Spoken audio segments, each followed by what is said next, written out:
Hi, this is Pat Fiorello. I'm a professional artist and I've been painting for about 25 years, but I wasn't always an artist, and I feel like part of my mission is to help people see that they can have art in their life. My art story really kind of begins and ends in the third grade when I had a real mean teacher who would yell and scream about cleaning up the paints. And after that, I never really wanted to go back to art class.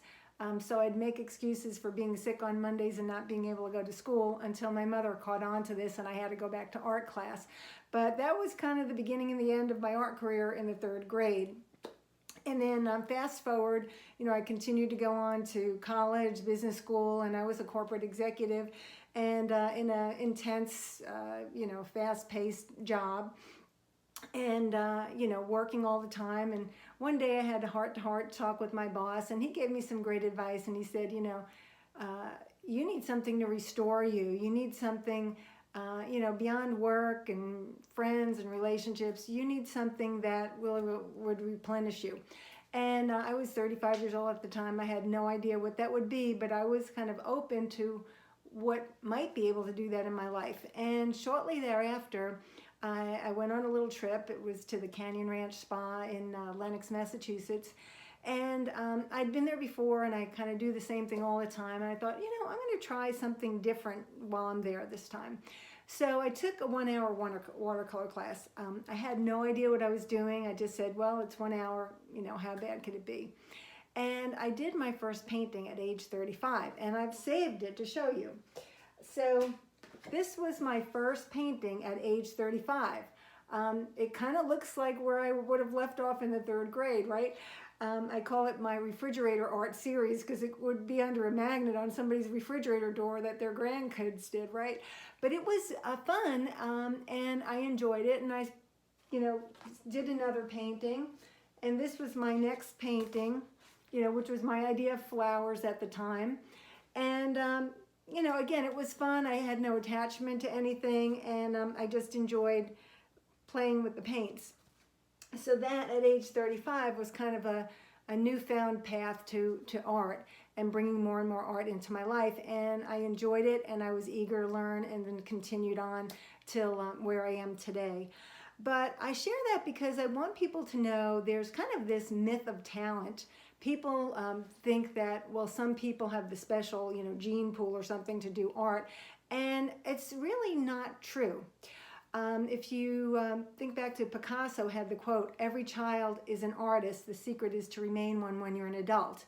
And I see that with kids that I'm around, or my own grandkids now who are 2 and 4, and you just give them the art supplies and they know what to do. They paint and they have fun, and there's no judgment. They just are in the moment having a great time.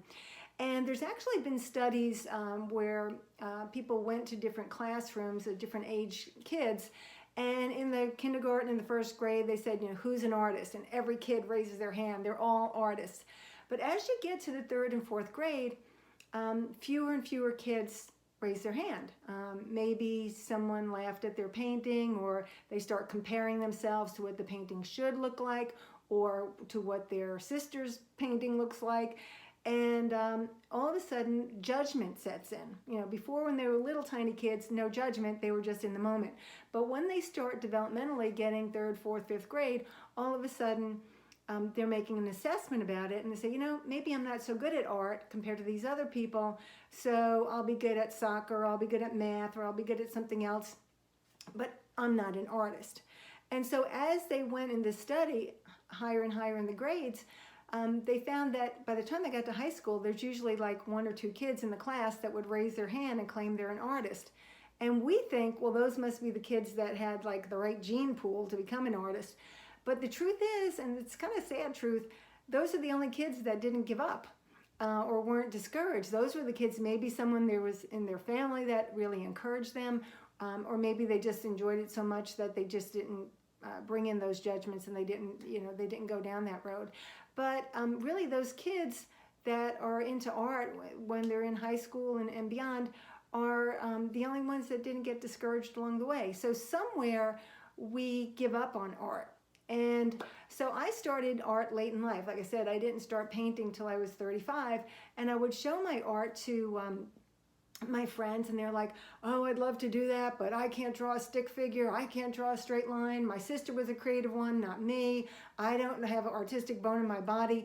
I'd hear all these stories, and I really wanted people to see that, you know what, if you want art in your life, it's not too late. You can still do it. You can learn at any age, and I've had students in my classes up till age 90, and it's been very inspiring that even at that age, they're still open and eager to learn. So I just share that because I hope it kind of breaks down some of this mythology that some people have it and some don't. So I'll show you another. This was shortly after those paintings, which, like, this was my idea of flowers. I love flowers, and, you know, but this is where my skill level was at.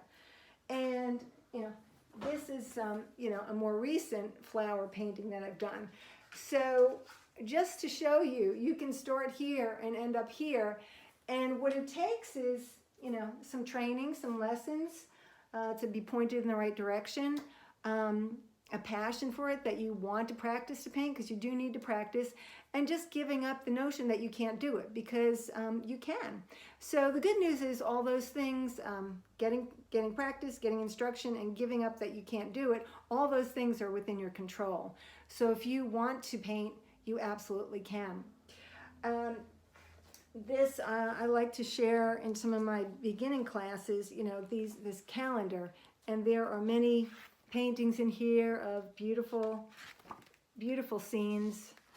You know, you would be happy to paint any of these scenes.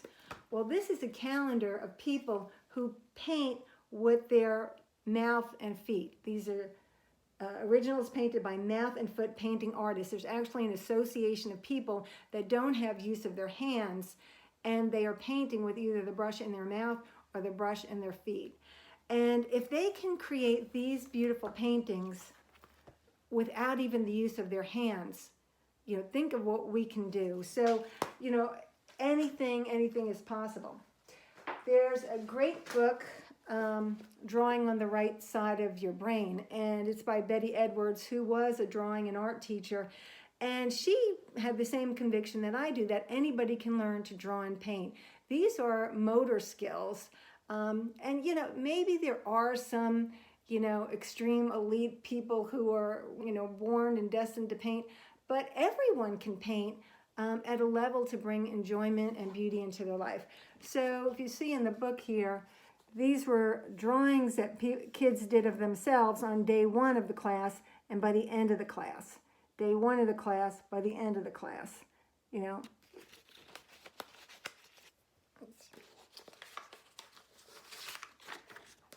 So, I mean, the progress that these kids have made by just learning the techniques and how to approach it, you know, made all the difference. And honestly, art has brought so much joy and happiness into my life. It's really expanded my appreciation of the beauty of the world around us and added so much richness to my life that I feel that I want to give that back to people. And I do so in the classes that I teach. And I have several classes for total beginners in oil, total beginners in watercolor, to get people started and see that they can do it. So if this is something that you've always wanted to try, but you think, well, it's too late, or I don't really have it in me, I really just encourage you to give it a try. Seek out someone either locally near you, or I'm happy to help you with my Zoom classes. Just some way where you can start to get some instruction and start to practice and play without any attachment of what the outcome is or the results. This is just for you, for your own enjoyment, and you know, for your own healing. And it really, to me, painting is like a mental vacation. Like you are not worried about any of the things that normally in your head. You're just in the moment, creating a live, fun learning, and it's a beautiful thing to include in your life. So I just encourage you, if you want to learn, you can learn. You absolutely can do it.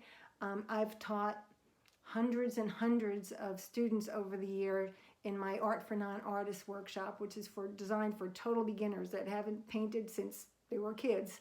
and they all leave in one day with a painting. And it's amazing to see the transformation of coming in the morning saying, I don't know if I can do it, but I'll try, to walking out with their finished painting at the end of the day, and they are like kids again. I have this little plaque in my studio, if you can see it. It says, "I am still learning." And that was a quote from Michelangelo when he was 87. So I always say, if Michelangelo was still learning at 87, no wonder I'm still learning too. So anyway, I hope that's a little bit of inspiration and encouragement for you to take on painting in your own life. Give it a try. And if I can help you in any way, please feel free to reach out to me. So thank you so much for listening, and I hope you go on and are open to including something creative in your life. Thank you.